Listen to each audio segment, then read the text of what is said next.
Hello and welcome back. This is episode 7, and today we've got another copywriter from Auckland. Katrina, how are you doing? Hi Connor, I'm good. How are you? So I'm doing good, thanks. Happy to be back in the office and happy to be back at level 1. When this video comes out, it will be 2 weeks ago since we've been let back to level 1. Oh, that's exciting. It is. It's the first day, so it is exciting. I know. Do the time travel thing. I know. It's still very much, it feels like level 2, but at least I suppose now we can have bigger gatherings. But hey, so just to get into it, can you tell us a bit about yourself, who you are, what you do, and yeah. A bit about that. My name's Katrina Pace. I am a copywriter. And usually people go, you do what? So I write words that sell, but I'm also a content writer. So I write words that connect. Probably one of the different things that I do is I'm very specialist in what I do. I tend to only work with health and wellness businesses. So most health and wellness businesses out there, they've got a really strong, powerful message, and it's a life changer for people. The problem is they have a real problem getting that message out there.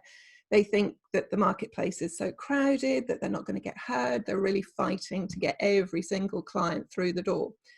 But it's not crowded. What they're just trying to do is talk to everybody. So what I do as a writing words who sell people is I help them build a really powerful brand message, and then I roll that out through web copy, emails, and through blog content as well, so that their business actually flourishes and they can spread the message further, they can change more lives. And that's what I do. And I do it from Auckland, but actually I work all over the world because of Zoom. Amazing. So what type of businesses in the wellness space do you work with? All types, actually. I have a real affinity with working with nutritionists and dietitians because that's actually my background. As we do this, I'm still a New Zealand registered dietitian in my other life. However, I don't do any kind of dietitian work anymore. Mm-hmm. So I have a real affinity for working with dietitians and nutritionists, but really anything that latches onto people's well-being. So it may be mental health, counsellors, life coaches, chiropractors, physios, even medical practices. Trying to think who else.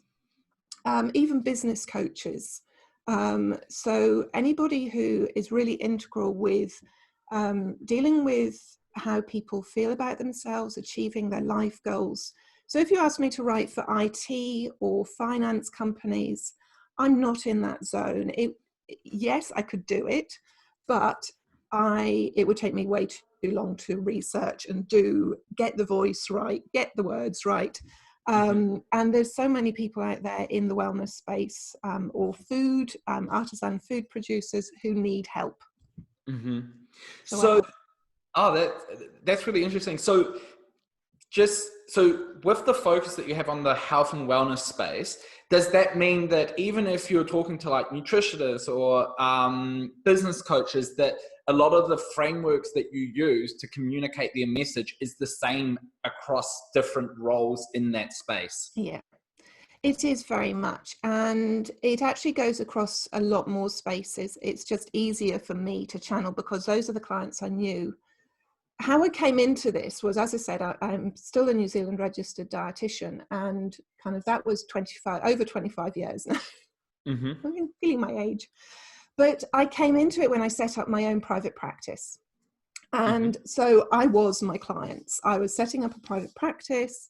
I knew that I had to market my business. I'd trained in university in the early 90s. So we weren't taught anything about marketing. You were expected to go and work in a hospital. That was it, or in food service. So marketing your business was something I knew nothing about. And I think it was probably more luck than judgment. I came across some very good copywriters. I came across some very good marketers who kind of sparked my interest and really got me thinking about how I was going to market my own business. And then I came across others, and they were the majority, where I would be reading people's blogs, I'd be reading their articles, looking at their social media posts, and I'd be thinking to myself, that's just not going to work. And the reason I knew it wasn't going to work was because of the psychology.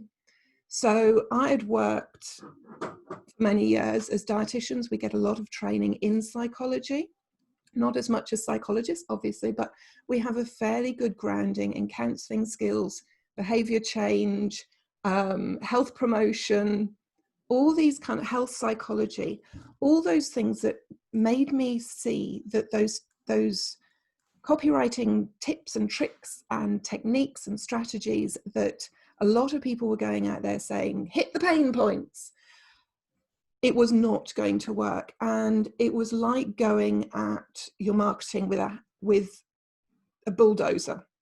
The subtleties were missed.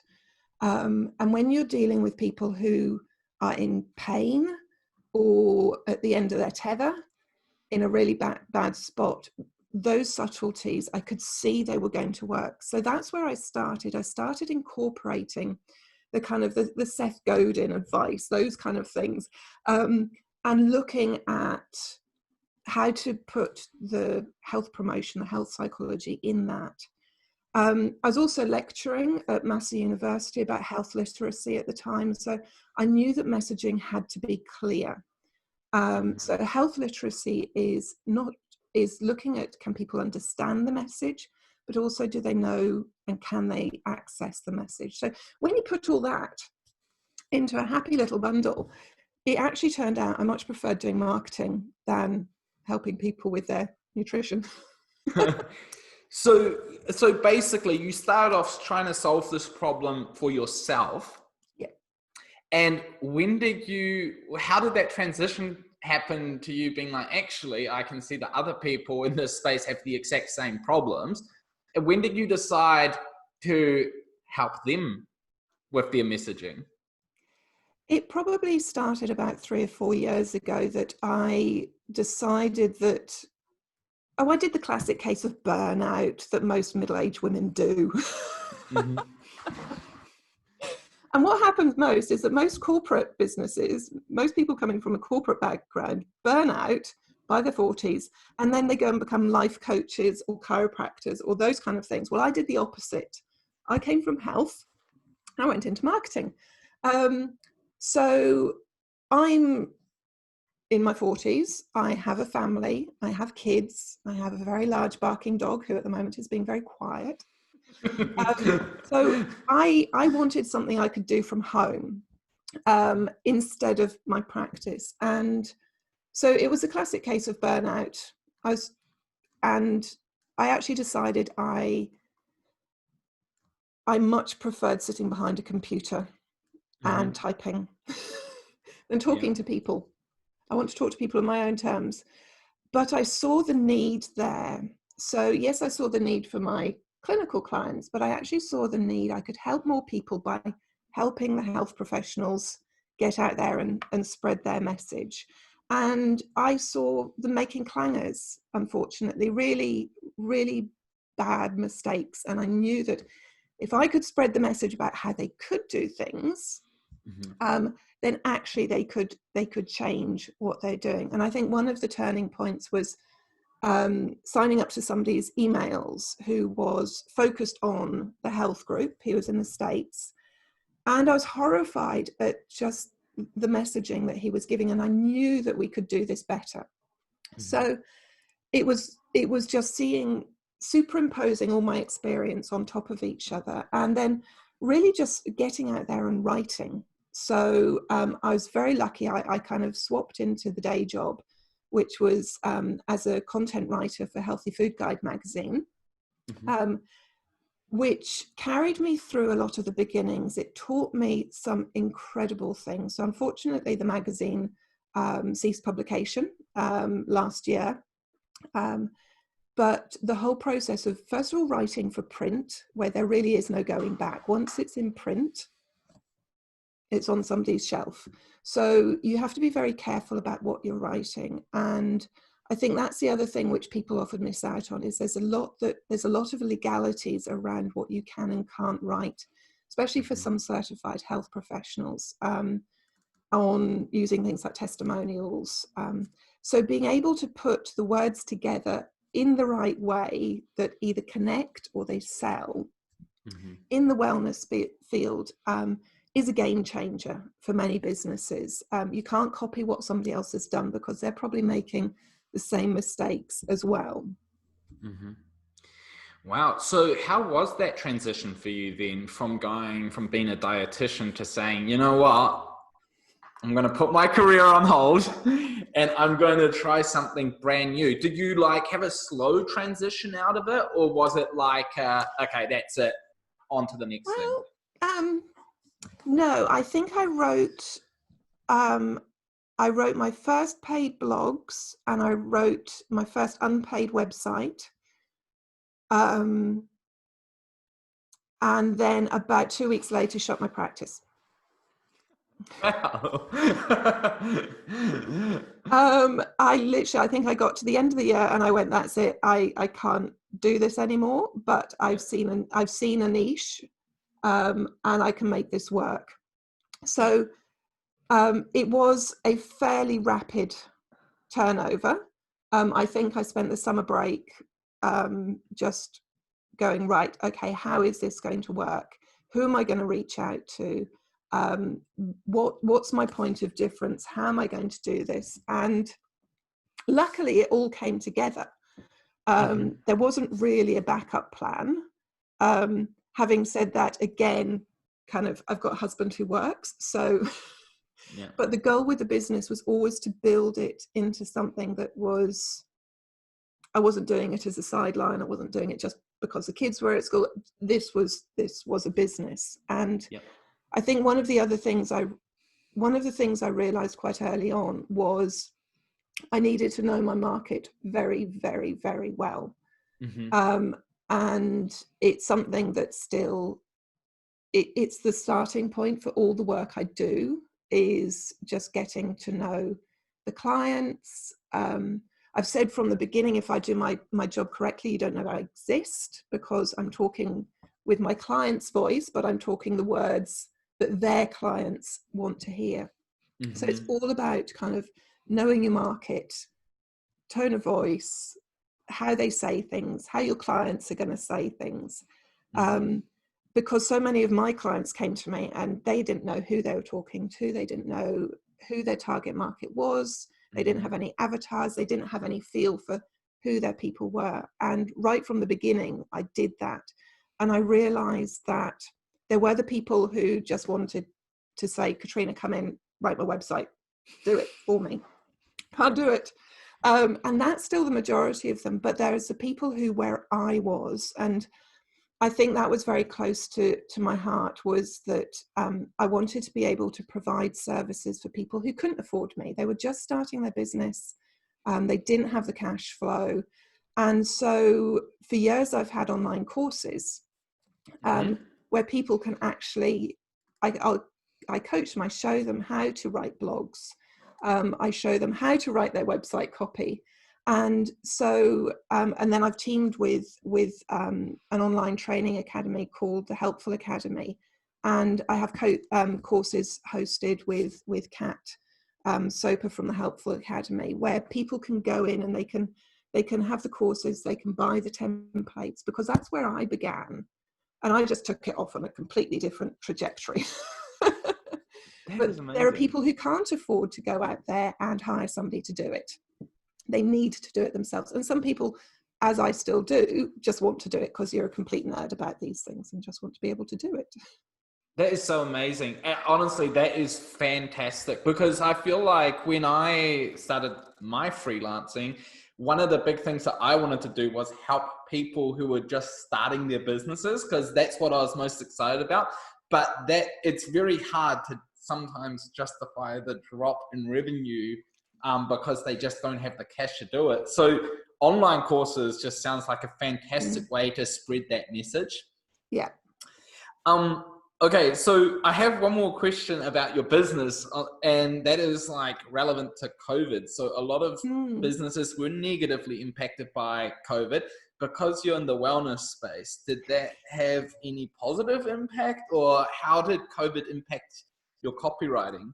Yeah, I was quite lucky that I had projects which had, because it all flipped into level 4 so quickly, I had projects already set up. I did have a couple pull, but actually for me, it didn't have that much impact. What I noticed though, which was really interesting, was that I was getting requests from clients for email copy.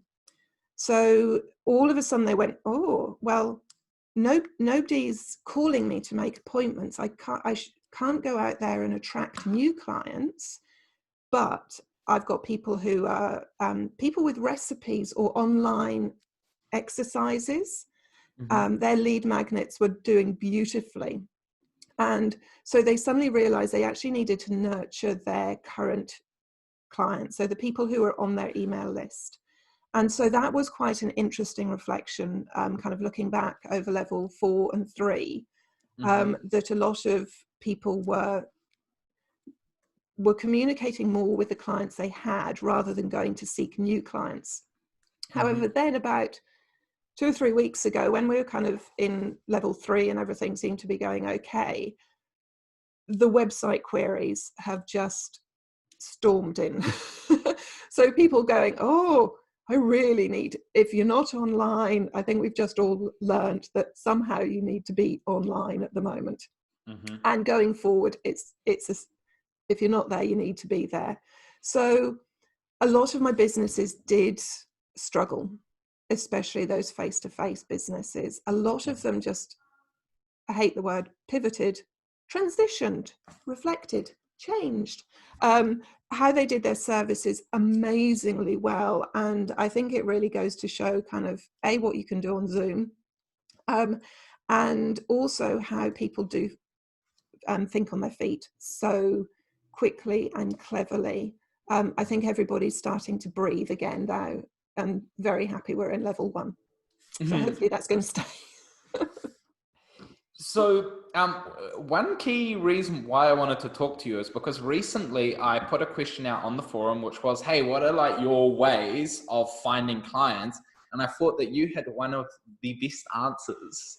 Can you tell us a bit about what your strategy is to find clients? I get about 75% of my clients from, it was 4, it's now 3 Facebook groups. And before anybody sits and goes, oh, your email list. Yes, I get them off there onto my email list. But I'm a member of a couple of different Facebook groups, and they are all people who I want as clients, basically. 2 of them are in the States. One of them's here in New Zealand. And what I do is I go on there and I answer questions. I offer value. I don't promote myself at all, apart from kind of if they have a promotion day. But people come up consistently with marketing questions, with what should my tagline be? Why am I blogging? How should I be blogging? And so by developing a reputation as an authority and an expert on these platforms, I have, as I said, I get about 75%. I got my first major website. Somebody's wife happened to be a member of a free group, and went, oh, you're in that niche. So it's going on and adding value. During COVID, I had one day where I was just feeling so miserable in level 4. Words are creative, and if you're not feeling it, you can't write. So I went onto one of the groups and I said, right, I've got an SEO tool. Do you want to know what keywords you're ranking for? You've got between kind of 10 a.m. and 2 p.m. Put your link below and I'll tell you what keywords you're ranking for. And that kept me going for about 8 hours. But it was amazing. It was so much I was giving back. So it was so much fun for me to do because I just wasn't in a space where I could do anything creative. So I've done that with about pages, put on another day where I was just like, can't write. And it really fires me up because I think I went on and I said, right, about pages, really amazing. Put yours on, I'll critique it. I'll give you 3 points. And yeah, that kept me going for about another 8 hours. But I'm doing these things because I want to be doing it. So I'm not doing it because I want to sell. I'm doing it because I want to be doing it. I'm doing it because I know the information I've got is helpful, it's useful, and it can get somebody out of a ditch. So I nurture these groups and I make time to go in and see what conversations are going on. I was in the States last year. I went and got the StoryBrand certified guide training in the States, which was absolutely amazing, going from midwinter New Zealand to hottest day of the year in Tennessee. It was hideous. There's a reason I live in Auckland. But I was able to sit down with the person who runs one of the American groups. She lives in Nashville, and this is a group with thousands in it. And because of the value that had gone in, she wanted to meet me. So yes, the majority of my work comes from being helpful to other people in Facebook. Yeah, and so that's amazing. And that's such a great way to do it, just to go in there, add value, and just be helpful without expecting anything in return. Yep. That's amazing.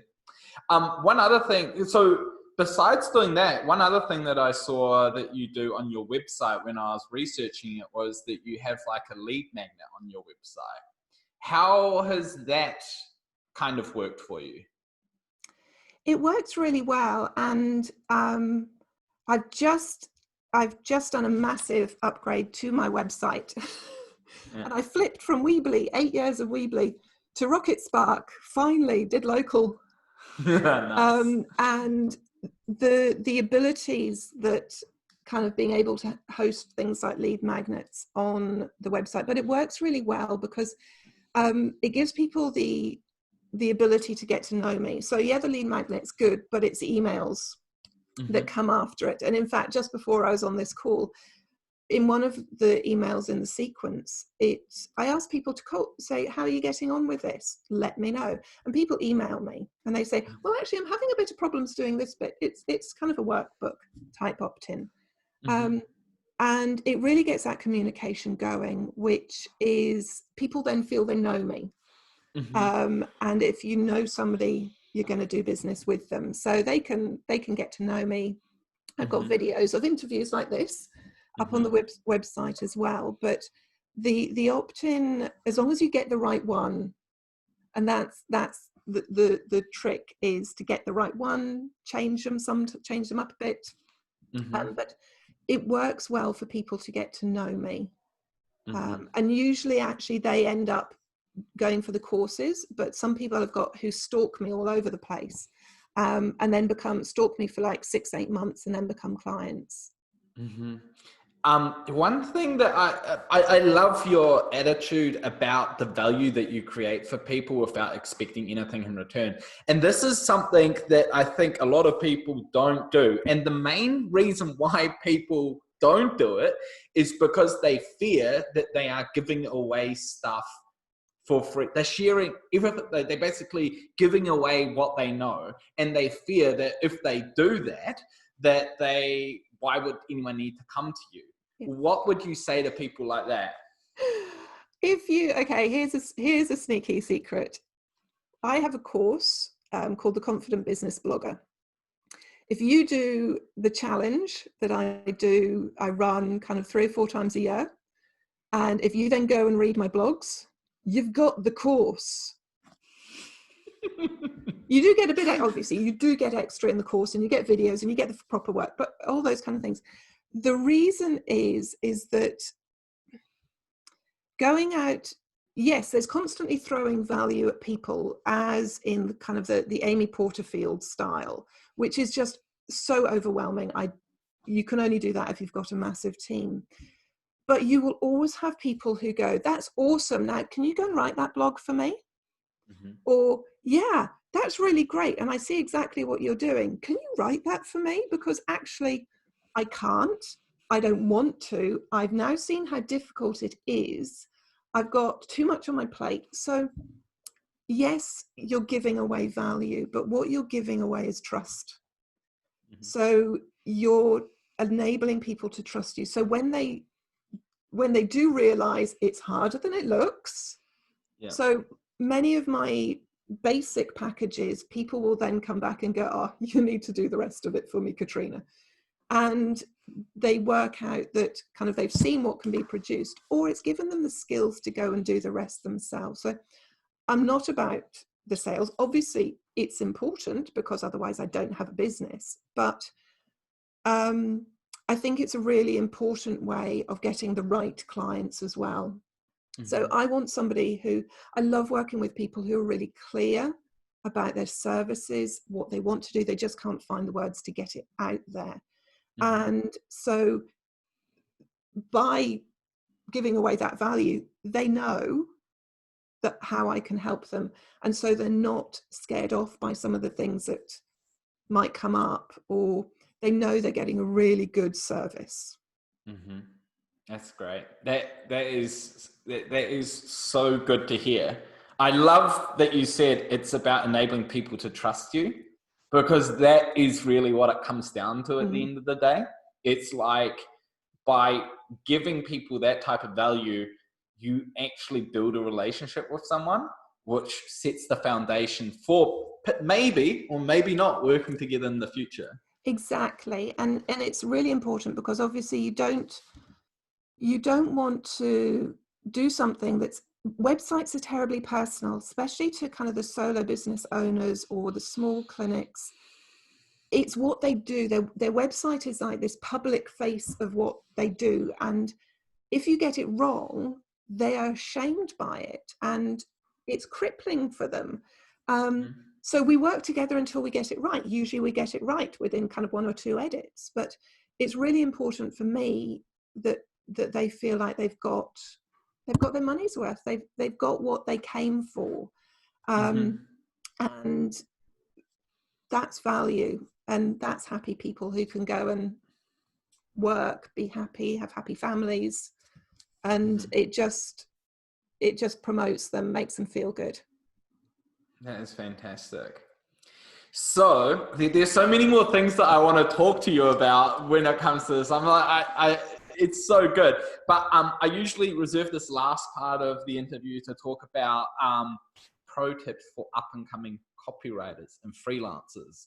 And I think that there's already so many amazing takeaways, but I've got a few quick questions to go through that hopefully help someone who's thinking about becoming a copywriter get started.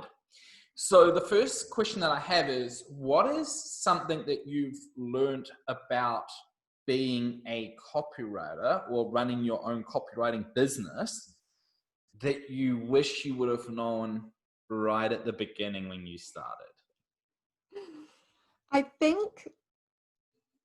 think if I could go back and say, Katrina, sit down and think about this. I was always very clear on my market, and that's probably one of the mistakes I see people making, which actually I didn't make, so I wouldn't be having that conversation with my past tense person, but is know who you're writing for. Yes, you can write for everybody.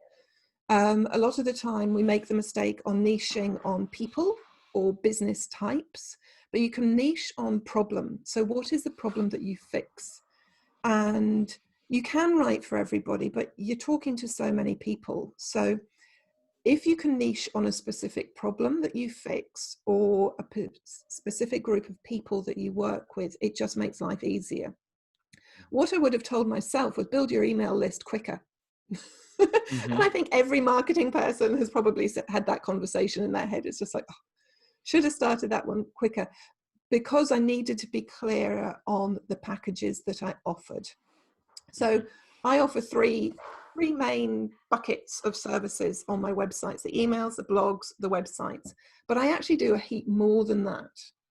So I build Rocket Spark sites, I write media kits, but I don't need to talk to that. If I talk to the main things I do, then other people will come. So I think making sure that people are really clear on what problem they're solving or who they're solving it for really helps any person starting up in business. The second thing is, if you're a copywriter, just write. Don't wait for a contract before you write. Just write, blog, make the mistakes. If you don't have a portfolio, I never had a portfolio. I think I've got some examples of websites on my website now, but I never had a portfolio. Yes, you will be asked for these things, so fake it. So I think at one point I thought, maybe I should. And so I wrote play emails. I wrote email sequence made up out of my head for businesses. I had these as examples that I could give to clients, or if you're freelancing with agencies. So if you don't have anything to give, make it up. Just go and write. And you will learn all that by writing and nerding out on good people like Seth Godin. Amazing. And so one quick question I have about it, now that you've established yourself in the health and wellness space, do you still accept work from other industries, or do you focus purely on health and wellness? That's like your number one criteria for people to work with you. Yes and no. So I have ended up doing some random projects for other businesses, but they've still been aligned with very much putting their customer first. So probably about 80-90% of the work I do is in health and wellness or food. The rest of it, yes, is from people who e-commerce is growing. So, but again, still in the health and wellness field. I think because that's who I talk to. But any business that isn't directly in that field is really the common theme is that they're people who really put their customer first. They're really keen on knowing their customer journey, how to make those touch points with them, how to make the words connect. Don't do IT. No, actually, I found out the other day. That language. I actually found out so we had two people recently join the Unicorn Factory who do something called technical writing. Yes. And I think that's something like a whole different, like a whole different ball game. Your UX writing. And I'm never going there because it's not what I know. And okay, you can say, well, it's boring doing the things you know. No, because I really know how to write for health and wellness. That flipping into a completely different way of talking about things I have no idea about, it's not going to happen. Yeah. So one thing that you briefly touched on is that you package your services. If people get into copywriting, I think what a lot of people do is they say, let's start off with like an hourly rate. What do you think is a way that copywriters can price their services in a way that allows them to build a business where they're potentially not trading time for money, or basically puts them in a good position to grow their business? Yeah. Very early on, I read an amazing PDF, which was all about, I think it was called something like Breaking the Pricing Barrier. It was something like that. It was a free download from FreshBooks. And it was just amazing. It talked about all about value-based. Know your hourly rate. So I've been working with a pricing coach. I know what my kind of hourly rate to achieve my goals is. But what I found was my clients wanted to know how much this was going to cost. Yes, I had all the spiel about the value that they get, and then they go, okay, cool. But actually they didn't want to know how many hours, because there's always that thing at the back of my mind going, are you really wasting time? Like, am I paying for you to go and make yourself a cup of coffee? So it was a lot it's about knowing your clients and what they want. So my clients wanted to know the bottom line. What was it going to cost them to get the outcome that they wanted? And so I packaged everything together. And as I said, I researched value-based pricing really early on, and it works really, really well, not just for kind of how you lay out your sales pages, but how you talk to your clients as well. You can buy me for half an hour, half a day. As long as I can sit here in my office in Auckland. But people will go, Katrina, I just want you to do this, this, this, and this. And I want half a day, and we'll see how long it takes you. And I do it.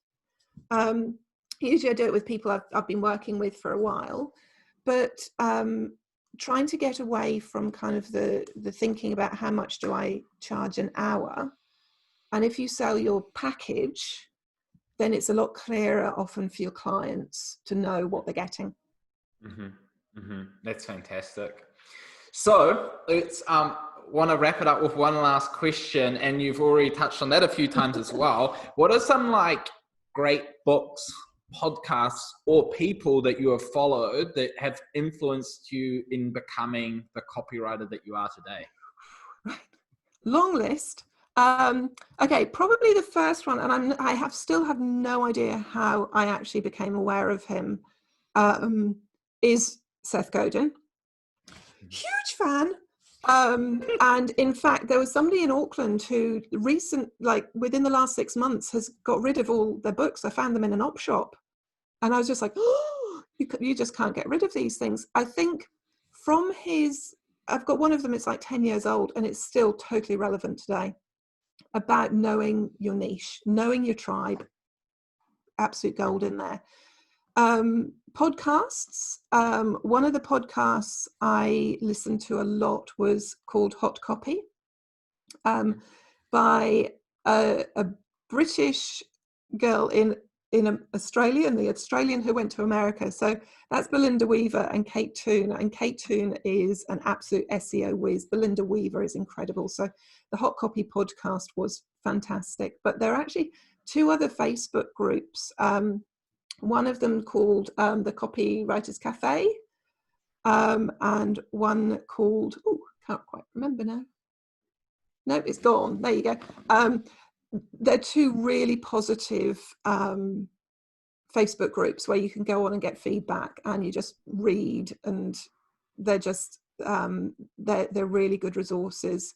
They've got podcasts too. David Garfinkel.